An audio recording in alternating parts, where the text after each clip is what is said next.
All right, welcome back, everybody. We often think that if your throat hurts really bad, then it's strep throat, right?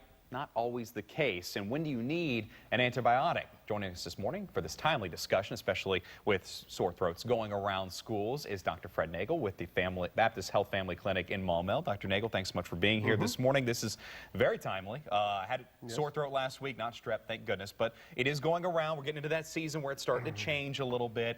So I guess the first question, how or can you judge strep throat at home just by how sore it is or how long you've had it, or is it something that really needs to be diagnosed by a doctor? Well, it can be very difficult for the simple fact that sore throat can be caused by a myriad of problems, including infections. In fact, only about 5 to 15% of sore throats that present to the doctor are actually strep throat. On the other hand, if you have strep throat, it's important that it be recognized and treated, particularly in children, because if untreated, you can be susceptible to complications.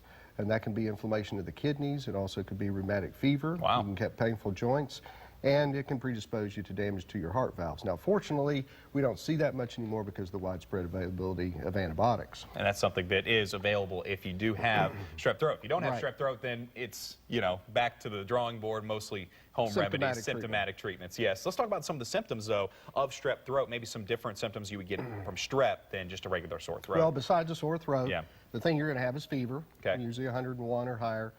Enlarged beefy red tonsils, sometimes with an exudate or spots on them, and then cervical lymphadenopathy, and that's those tender swollen nodes that you get right here in your glands in your throat.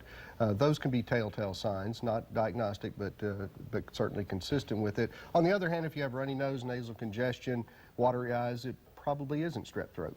Oh, that's good. I mean, that's something that I think encourages a lot of parents out there, because strep throat is something, like you said, that could cause further complications. How contagious are we talking here? It's very contagious, unfortunately.